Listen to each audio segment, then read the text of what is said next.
Bonjour mes amis, aujourd'hui un vlog sur la mobilette. En fait il est sorti hier, c'est un vlog qui s'appelait 100% mobilette. Et je m'étais planté, j'avais remis des sous-titres. J'ai fait des erreurs dans le vlog, donc c'était pas clair. Allez, j'ai dit, tu sais quoi, je vire le vlog.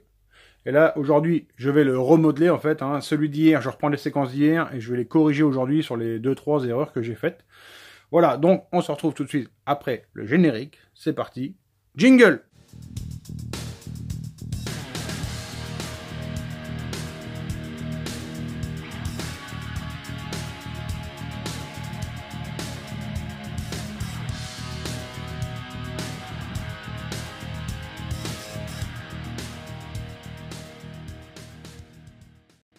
Et comme je te le disais, je t'incline la caméra, ici tout le matos de la mobilette qui est étalé. Moi j'ai commencé à regarder un petit peu tout seul, le jeu cylindre piston, tout ça, j'ai corrigé. Maintenant, je me retrouve avec un piston qui rentre. Et là je vais pas te faire le test d'hier, mais là ce coup-là maintenant il peut tomber, tu comprends? Alors en fait, ici j'ai rectifié un tout petit peu l'alésage du cylindre, les jupes là, avant, arrière, c'est vraiment ça. Donc, pour ce faire, tu as plusieurs méthodes. Tu as ce genre d'outil, un rodoir, tout simplement. Ça vient s'écarter à l'intérieur avec des patins. Donc ça, c'est la méthode la plus pro. Je vais te donner une méthode qui n'est pas forcément à conseiller, mais qui peut te dépanner. Tu peux le faire avec ce genre de machin-là. Tu vois, des espèces de, je sais pas comment on appelle ça, des poncettes, là, je sais pas comment ça s'appelle. Ça, t'en trouves dans différents diamètres. Et avec ça, tu peux arriver à te démerder pour faire ce genre d'opération, tu vois. Après, c'est sur la visseuse, petite vitesse, et bouh, tu vas vraiment en avant, en arrière, tranquillement. Et tu contrôles souvent ce que tu fais. Après, le cylindre en lui-même, c'est un cylindre, ça vaut rien. J'ai été surpris quand il m'a dit le prix. Parce que, tu sais, je suis plus du tout à la poche dans la mobilette. Au niveau tarif et pièces qui existent, tu vois. Ça vaut apparemment moins de 60 balles. Tu vois le machin, toi, je veux dire, le mec qui va bosser tous les matins pour fabriquer ça et le vendre 60 balles, ça vaut même pas le coup, quoi. Moi, je me demande comment même techniquement c'est possible.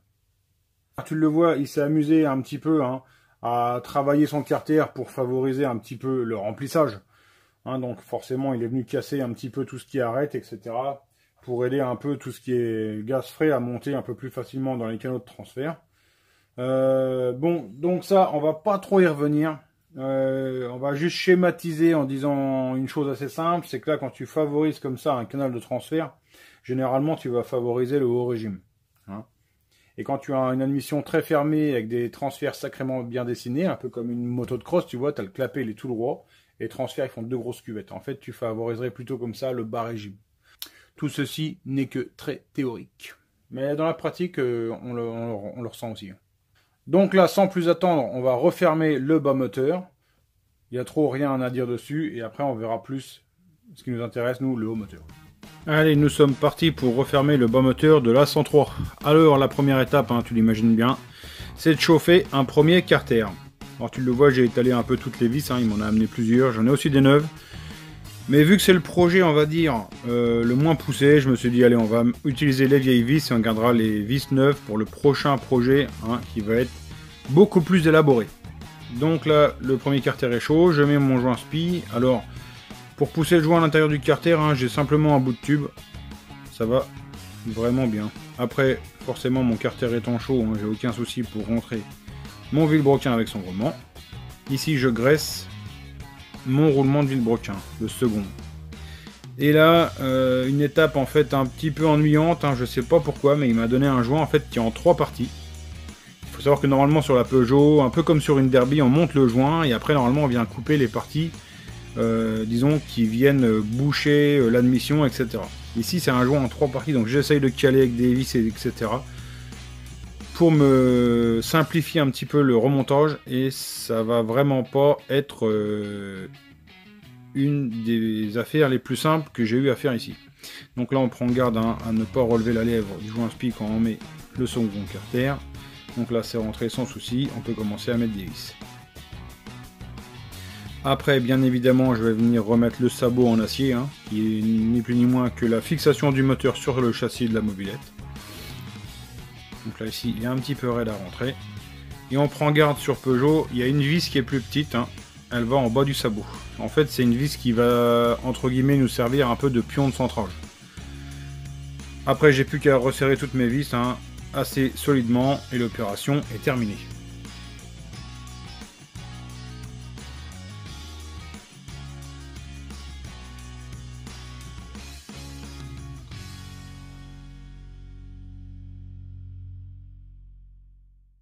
Allez, maintenant on arrive sur la partie pour moi la plus intéressante, hein. C'est celle qui est de l'empilage du haut moteur. Alors on va pas parler de préparation ici, hein, parce que là c'est un moteur relativement de série, mais on va quand même regarder le squish, le rapport volumétrique et les diagrammes. Et là-dessus, déjà rien que sur des joints d'embase et sur une culasse, on va pouvoir modifier un peu comme ça les paramètres du moteur et déterminer si on veut un moteur qui serait plus susceptible de tracter, hein, ou plus sur un moteur qui serait susceptible à prendre du régime et avoir de la puissance par le régime. Alors là, d'entrée de jeu, ce qu'on va faire, c'est qu'on va mettre un classique joint d'embase. Ici, c'est un joint de 0,50. Voilà. Là, on va déjà regarder le piston, où il arrive. Bon, ok. Donc là, le piston, c'est bon, ça dépasse pas, hein, de l'alésage, hein, parce que ça pourrait arriver qu'avec un joint trop fin, ben, on voit carrément le bord de la calotte sur le côté. C'est pas terrible. Alors, quand on voit sur les montages modernes, on a carrément un plot rentrant dans le cylindre. Pourquoi? En fait, ça nous sécurise le montage. Pourquoi? Ça nous protège le joint, en fait. Tout simplement parce que là, ce qu'il faut s'imaginer, c'est que la combustion, elle vient se faire ici, hein, quand le piston arrive presque en haut, la bougie nous balance une étincelle. La combustion commence, et la combustion, elle se fait au niveau du... Enfin, elle se fait dans le dôme de culasse, mais elle se fait aussi au niveau du joint. Hein. Et quand on y pense, on se dit... Là, toute la pression, elle a aussi envie de pousser sur le joint pour le faire éclater, quoi. On va commencer à faire comme première mesure, c'est la mesure du squish. Alors qu'est-ce que c'est? On va regarder l'espace qui nous reste entre le dôme du piston et ici la chambre de combustion. Alors pour faire ça, c'est simple, hein. Ici on place un morceau d'étain sur la calotte du piston. On vient remettre la culasse. 2 vis suffisent. Quelques gouttes suffisent, comme disait l'autre. Voilà. Donc là, je vais pouvoir mesurer mon écrasement. 0,75. Sans compter le joint. Joint de 0,60. Tu as bien compris, on a 135 à peu près de squish, hein, avec les joints neufs. Disons qu'avec les joints, une fois tassés, on va descendre, allez, 100, 115, 110, 115, hein, de squish, parce que là c'est un joint papier, ça va se tasser beaucoup, hein.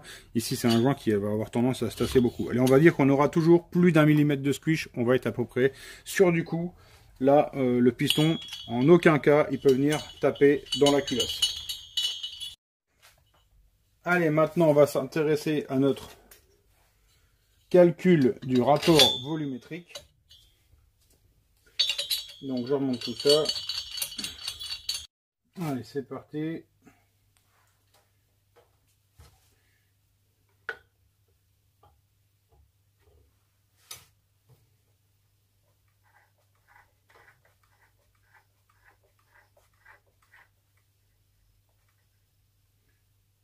J'arrive dans le puits de bougie, je vérifie bien que je sois au point Moreau, parce que là je vois bien le niveau. Ok. Allez, donc la première coupure dans le vlog d'hier, hein, j'ai déjà raccourci pas mal de séquences parce que je trouvais les séquences un petit peu longues. Hier j'ai fait une première erreur, c'est de partir en me disant le moteur c'est un 70. Il est vendu comme ça, tu vois, c'est vendu comme un Herzal T3 70. Et hier on a fait, enfin j'ai fait le calcul, hein, du rapport volumétrique et je tombais sur un gros rapport. Et je trouvais un petit peu bizarre. Bon bref, ça m'a pas choqué sur le coup. Et quand je suis remonté chez moi, enfin en haut, je monte le vlog et tout, puis c'est quand même bizarre, mais j'y attends voir.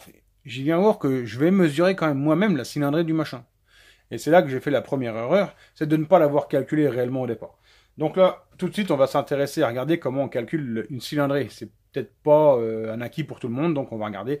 Et c'est assez simple. C'est parti pour notre petit calcul de cylindrée. T'inquiète pas, je vais pas te prendre la tête à décomposer la formule de maths. On va faire simple. L'alésage, il fait 46. Et la course, elle fait 39,1. Hein, donc nous, on va chercher le demi-alésage. Donc c'est 23. Hein. Forcément, La moitié de 46, c'est 23. Tu fais 23 fois 23. Est égal, alors deux têtes, ça fait 529. Ça, tu vas le multiplier par pi. Si tu te rappelles de l'école, pi c'est 3,14. Hein, donc 529 fois 3,14. Attends, je te fais ça de tête. 1661,06. Voilà. Maintenant, toujours pas de prise de tête. Ça, tu vas le multiplier par la course qui est là. Fois 39,1. Et de tête, ça te fait 64 947,446. Donc là, on va juste déplacer la virgule ici. Et là, on obtient notre cylindrée de 64 cc,947. On va dire 65 cm3. Voilà la cylindrée réelle de notre, moteur, c'est ça, hein, 64 947. On arrondit à 65 cc. Merci le compresseur. Et donc, tu vois, hein, il y a un abus de langage. On te vend ça comme un 70 cc, ce qui est déjà la première erreur que j'ai faite hier, hein, c'est de me dire, allez, je fais confiance à la dénomination du produit, alors qu'en fait, il fallait que je parte, là surtout pour calculer un rapport volumétrique, par de la cylindrée la plus précise possible. Allez, une chose que j'ai oublié de préciser hier soir, c'est qu'il existe deux types de culots. Hein. Il y a des bougies qu'on appelle culots longs, donc avec un grand pas de vis, hein, c'est ce qu'on trouve sur les moteurs modernes de moto de cross, sur les moteurs de scooter de compétition, sur les moteurs de mobilette à boîte de vitesse, tout ça. Et des bougies qu'on appelle culots courts, donc c'est un pas de vis un peu plus petit, hein, qu'on retrouve principalement sur les anciens moteurs de mobilette, etc. Alors, on l'a vu tout à l'heure, on a rempli toute la cavité de la chambre de combustion plus le pas de vis. Hein. Pourquoi? Bah, c'est pour pouvoir vraiment à l'œil déterminer quand est-ce qu'on est au volume maximal. Et après, automatiquement, il va falloir supprimer ce volume de bougie au volume de chambre de combustion. Alors, on a pour habitude de dire que sur le culot court, on enlève 1,5 cc et sur le grand culot, on enlève 2,5 cc. Ça, c'est ce qu'on a pour habitude de dire. Après, le chiffre peut varier un peu suivant la bougie, hein, parce que si vous regardez une bougie B7, dedans elle est toute creuse, et si tu prends, mettons, une B11 EGV, dedans elle est toute pleine. Donc tu vois, c'est pas forcément juste, mais c'est le chiffre de référence que l'on prend normalement.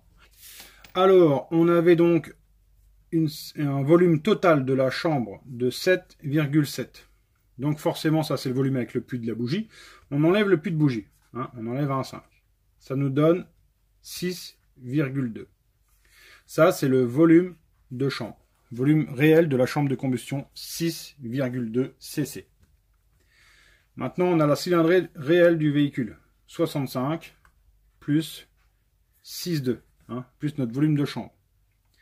Ça nous donne 71,2. 71,2, on va le diviser par le volume de chambre, 6,2, ce qui nous donne 11,48 à 1. 11,48 à 1, c'est notre rapport volumétrique. Alors, il faut s'enlever de la tête de dire un moteur, plus on le comprime, plus il marche, hein, parce que ça, c'est pas vrai. On va dire, à un moment, si tu comprimes pas du tout, plus tu vas le comprimer, effectivement, plus il va marcher. Mais à un moment, tu arrives sur un palier où quand tu continues à le comprimer, bah, le moteur, il est plus libre de, de prendre du régime, et donc tu le freines et tu perds de la puissance, tout simplement. Il faut aussi prendre en compte que plus on va comprimer, plus le moteur va chauffer. Hein, comme une pompe à vélo, plus tu comprimes, bah, elle chauffe. Hein, l'air comprimé chauffe. Quand ça chauffe, ça se dilate de partout. Et en général, bah, ce qui se passe, on perd de la performance parce que le piston se met à fuir de partout, les segments, tout ça fuit de partout, ça fuit comme un panier. Et donc on perd de la performance quand on comprime des fois trop fort. Donc là, on se retrouve sur un moteur qui comprime à 11,5, hein, on va dire, 11,48, on va dire 11,5. Là, tous les joints sont neufs, hein, donc ils vont se tasser, ça va recomprimer un peu. Moi, je voulais là, sur mon moteur, qui a un refroidissement à air, et pour se promener, je voulais comprimer en dessous de 12, qui est pour moi une valeur maximale, hein, sur ce type de moteur-là. Je pense que on est vraiment dans le maxi. Hein.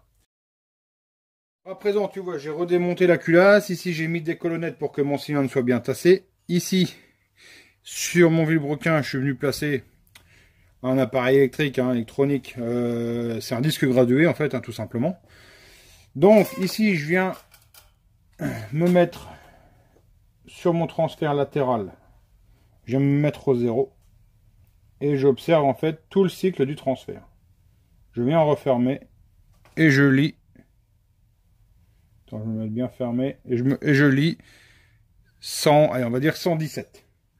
117, c'est 117 degrés en fait de transfert latéral. Maintenant, je vais regarder ce que j'ai sur l'échappement. Attends, je vais faire le tour. Alors, si je le mets au plus haut, c'est là. Là, je fais mon cycle d'échappement. Je viens refermer. OK. Et là, je suis à 164 degrés. Bon, je voulais revenir sur des croyances qui sont souvent là hein, dans le monde du 50, du 2 temps, etc. C'est quand on s'amuse à ouvrir ici des transferts, à affiner, là, des barrettes, tout ça.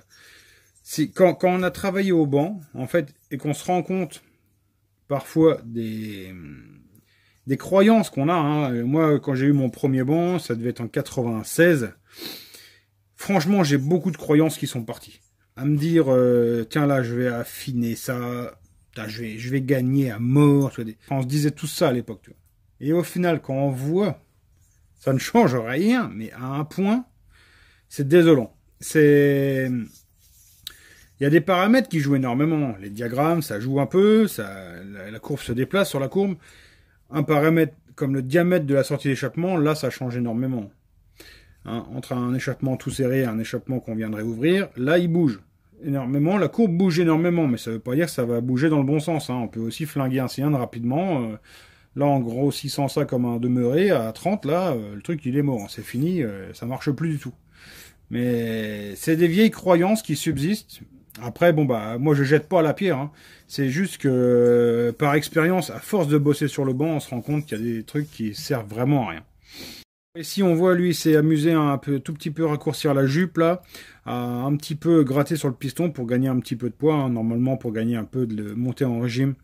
Mais encore une fois, ça serait à vérifier au banc d'essai, hein, pour savoir si ça apporte quelque chose ou pas. Ce qui est sûr, c'est que plus on va raccourcir les jupes, plus le piston va frotter. Ça, c'est une seule ça, par contre, ça, on en est sûr. Plus la jupe sera courte, plus ça va frotter. Mais ça, c'est le genre de modif qui gagnerait à être testé au banc, quoi. Hein. Essayer le piston, là, un petit peu raccourci et allégé, et remettre un autre. Par contre, ce qu'on n'a pas pris en compte ici, admettons, c'est l'équilibrage du vilebrequin par rapport au poids de piston, poids de l'axe, etc. C'est comme ça qu'on équilibre un vilebrequin. Bon, ça vaudrait un vlog, ça vaudrait de passer un vlog uniquement sur l'équilibrage du vilebrequin par rapport au piston. Parce que si là, en fait, c'était déjà trop léger et qu'on en a enlevé, peut-être qu'on va se retrouver avec un moteur qui tremble. Peut-être qu'on va se retrouver avec une baisse de la performance. C'est pas impossible, hein, suivant l'équilibrage du vilebrequin. Et quand je parle d'équilibrage, je ne parle pas de le faire tourner rond. Hein. Quand on tourne rond, c'est le centrage. L'équilibrage, je parle vraiment en fait du poids des masses, du contrepoids de la masse par rapport à la masse de la bielle et de l'équipage mobile ici. Ici, je parle de mon expérience personnelle. Libre à chacun de faire son expérience. Peut-être que quelqu'un vous donnera une autre version. Peut-être qu'il pourra prouver sa version. Je ne sais pas. Allez, je suis parti pour le remontage du moteur. Alors là, je suis hors champ, mais je suis en train de nettoyer les plans de joint et de monter le haut moteur. Ensuite, je colle les vis de la boîte à clapet pour être sûr qu'il n'y a rien qui se sauve dans le moteur. Je monte le clapet ainsi que la pipe d'admission. J'emboîte l'embrayage, le variateur et l'allumage, et le moteur est terminé.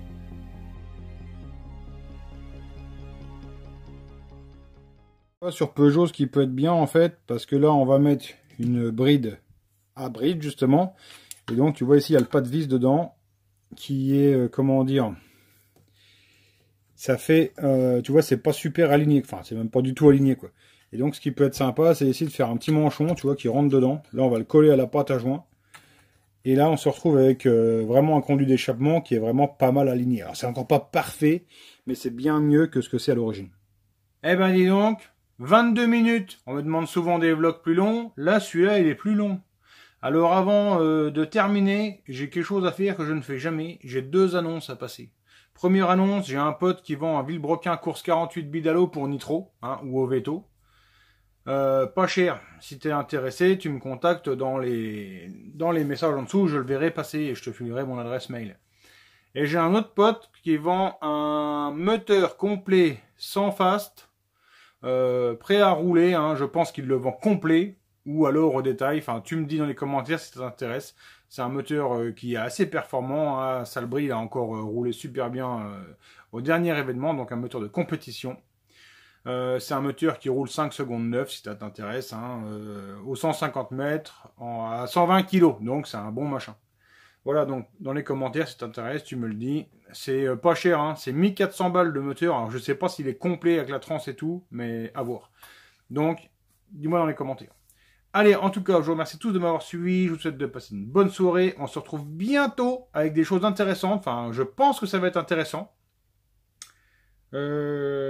C'est très bientôt. Il y aura peut-être un vlog mécanique entre temps, mais normalement, là, il y a un truc, ça m'intéresse. Allez, en tout cas, je te dis au revoir. Merci de m'avoir suivi. On se retrouve bientôt pour une prochaine vidéo. Ciao, bye.